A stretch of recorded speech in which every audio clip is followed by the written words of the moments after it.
Well, welcome into the Josh Sadler Show. And it's another great night for football all across the Syntax. We got a lot of good games going on. I'm telling you, everywhere there's a good ball game. Go and catch one. Support your local team like we support our Clean Kangaroos. Coach, my golly, my gosh, what a game last week against Coppers Cove as you open up district play.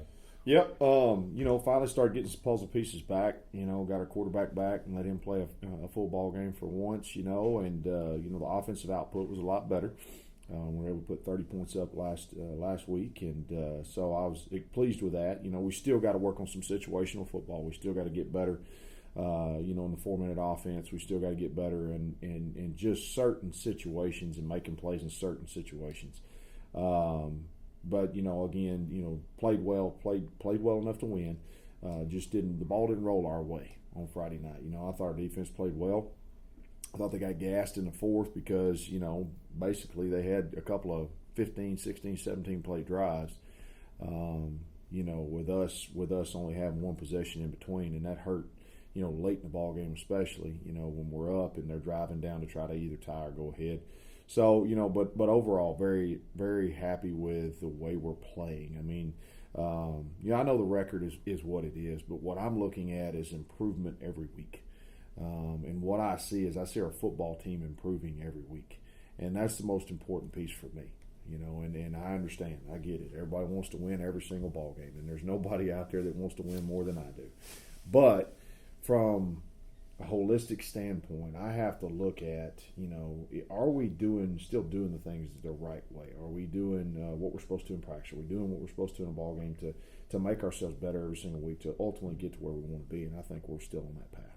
Oh, yeah, man. What a ball game. But you have to put that aside after you look at the video for a few minutes and you say, here, yeah, see that. And then, okay, now let's look at the next team. Let's look at that Harker Heights film. And, of course, Mark's got some weapons out there. His son's a quarterback, a pretty good little quarterback. And they've always got a running back out there. I don't know where he gets them, but he grows them out there somewhere. He's always got a running back and some big boys. But I think you match up pretty good, especially your defense. Your defense is probably one of the best defenses I've seen in the district. Well, I think our kids are playing well right now. We got some active people up front. Our linebackers are playing well.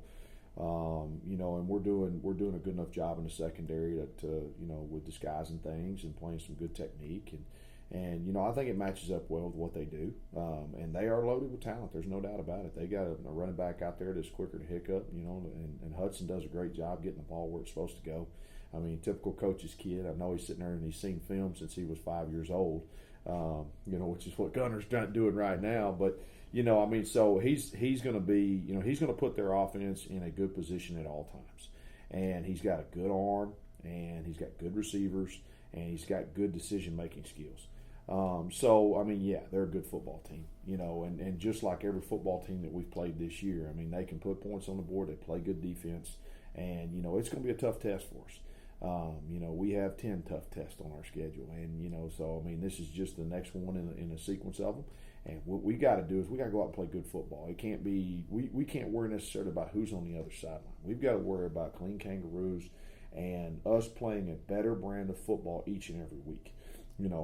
I'm proud of our kids and how they're getting better. Like we talked about a little bit earlier, talk about the defense getting better every week and things like that. But the thing that was impressive for me last week, and I hate to go back to it, but I didn't mention it, Dan, was that we put up over 270 total rushing yards last week. And I'm very proud of our offensive line and those 5 guys for how every week, and again, I talk about the maturation of this thing, being that we're so young and everything else. Mm-hmm. But watching our offensive line go from, the first week we had about 140 yards rushing, and now being up to 270, yards rushing. We had our first 200-yard rusher in Shadrick Gordon, in a ball game. Had 202 the other night. So, we're getting more physical up front. We're starting to see some things, some maturation of those guys, and pad level starting to come down. So, I feel like it matches up well. But I can tell you this too. I know the Harker Heights, they're very active up front. They're going to be as athletic as we've seen up front. They've got a couple of big boys in the middle, which make it tough to run in the A and B gaps. You know, and then their Mike linebackers are returning all-district linebacker from last year. I mean, he's stinking good. So, I mean, we're going to have our hands full. You know, if we want to control the line of scrimmage and we want to run the football, then we're going to have to get after them up front. And I think that's where the ball game has to be won. It has to be won in the trenches. It's going to be who can control the clock and control the line of scrimmage. And hopefully we can do enough to take care of business on Friday night. Yeah, like you said, they're big and they're fast, and so a total new game plan. Of course, each and every week, people don't realize that you have to game plan a new team each and every week. They say, "Oh, why weren't they better?" You know, well, they matched up really well against these guys, and they did some really good things. Like you said, it took them 17 plays to get down the field to score against your defense. Right. I mean, I know that sucks time on the clock, takes the ball away from the offense, but turnover during that, boom, get the ball back, make the stop, whatever, Yeah. But the defense is there, and the offense is coming along. Man, it was so great to have him back at quarterback. It was like a totally different team, almost. Well, there's a little pep in her step. Yeah, it was a little different. Yeah. And plus, you're playing coach, so it's always absolutely. You get up for that. And you'll be up for this Harker Heights game. These kids talk to each other all the time. Oh yeah. And talk back and forth, and I'm sure both of them are hearing all about it and everything like that. And it's just we named it the Nolan Creek Shootout 20 years ago. Nolan Creek runs between here and Harker Heights High School, so it's the annual Nolan Creek Shootout. Shout out to Ambrose Gonzalez if you're out there somewhere, buddy. But it's always a great game, and it always comes down to the end. I don't care what the records are. I don't care what. It's going to be a ball game, and everybody in Killeen needs to be there. Well, yeah, absolutely. Everybody needs to come out and take a look and see what they think. You know, I mean, the records go out the window. You know, when you play somebody in town, it's just about getting out there and getting after it and seeing what can happen. And there's still a little bit of memory too from last year. I mean, there's some, we've got to get out there and we got to prove to this town that we're formidable and we can play with anybody. And it's going to be about us going out there and taking care of business. Going out there and being physical up front, execution on offense, and playing a very physical, mean style of defense and getting after people. Yeah, coaches match up pretty good, huh? Yeah, I mean, me and Mark, we're just two old Texas boys. We're getting after it. Both of us offensive guys, so it's fun to go out there and match that up and even though you get to be 40 or 50 years old, the competition and the blood still boils. So, it's fun, and we're going to get out there and get after it. And I know Mark will too. I mean, he's a good coach and has from a good background, and he'll have his kids very well prepared to play the game. Yeah, he's going to be actually coming home for homecoming. Yeah, he's a clean guy. He's clean a grad. clean kangaroo. So yeah, still in a lot of those record books. Yeah.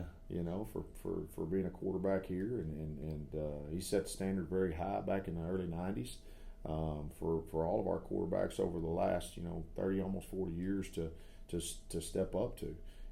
So I mean, thank you for that, Mark. I mean, I'm glad those numbers are there for our guys to go reach for, and his son's over there trying to set the records over there too. So it's a cool matchup, and hopefully it'll be a very, very well played football game, and both teams come out of it safely, and we're able to get after it real well. You got to stay here so I can do Mavericks games, okay? Yeah. Or wherever you are. I mean, wherever I want you to be right here. Yes, sir. I want to be able to do Mavericks games. I'm still going to be around, by golly. Yeah, I hear you. I may be in a wheelchair, but I'll be there. Well, I hope I'm still around. I hope my ticker's still going real well, and all the stress of doing this every single season doesn't get to me. But those two boys, they hopefully, if they love the game of football enough, we can get them playing soon enough. I mean, it'll be a little while, but they have the energy. They do. They love running around. Matter of fact, I had to keep Maverick from tackling Gunner the other night. It's they're crazy kids, and they love football, and they love coming here. Maverick's favorite saying is, "We'll go to Roo Stadium. We'll go Kangaroo Stadium. We'll go Kangaroo Stadium." And he loves coming to this place and watching the Kangaroos play. And I mean, that just makes me feel good. And the team loves those kids too, man. Absolutely. They love the kids. They love them being around here. And it's just, that's what we have here. We have a good family. Yeah. And these I have my two boys that are my blood kids, but I've got 150, 160 other kids that I love just as much here. You know, we break bread together.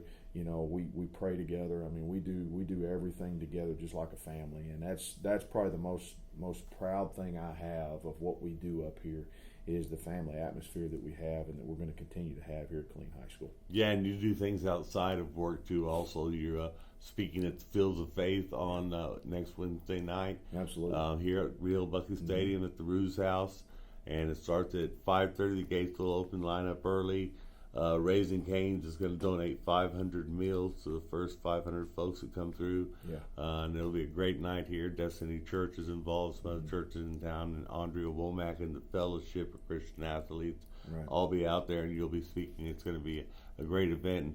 And thank you for being involved, and thank you for what you do here at the school and within the district with the kids, man. Absolutely. It's always it's a blessing to get an opportunity to share your story. Yeah. You know, and a lot of people look at head coaches and think that it's, you know, had everything kind of, it's been in line, it's been placed and everything. And the thing I've learned as I've gotten older is that everybody has a story. Everybody's had hardships and everybody has something they've had to overcome. And I just like sharing mine because it's unique, but it also, it's very comparable to a lot of things that our kids have to go through every single day. And if I can find that thing that we're, you know, alike with, that bond that helps form that relationship with these kids, that hopefully you can make that impact in their life that changes their lives for down the road, that makes it the life that they're very proud of to live every single day down the road. So that they can be good husbands, good wives, good family, you know, good daddies, good mamas. That's the most important thing in this whole deal. Yeah. So if I can share my story and they learn a little bit about me and it helps form a relationship that helps, you know, better their lives down the road, everything we do is worth it. That's great. That's great. Now we're going to get a little, put our body armor on. We're gonna put some chinks in some armor tonight. Yeah, the Knight's gonna put all that armor on. We're gonna go out there and we're just gonna hit them with everything we got and see where the chips fall. Yeah. You know, the old Kangaroos. There's a lot of pictures of old Kangaroos with boxing gloves on around here, and them fighting Kangaroos are gonna be there on Friday night, baby. I think I might have one of those. Let's see if I can find it and post it up for you. Absolutely, love it. Well, as always, thank you for everything you do. Thank you for talking to me and being involved with everything that you do in the city. Absolutely, Dan, and I thank you so much for your support of our kids in this town, not just the Killeen Kangaroos, but all 5 high schools in this town and the surrounding high schools. You know, the words that you give for, you know, Coppers Cove and Belton and local high schools around, and just helping these kids get their name out there and their programs out there is just a plus for everybody involved. So thank you so much, Dan, for everything you do. All right, go out and get them Knights. That's it, baby. And as always, go Roos. This has been an I-14 Sports Network production, bringing the heat from the heart of Central Texas.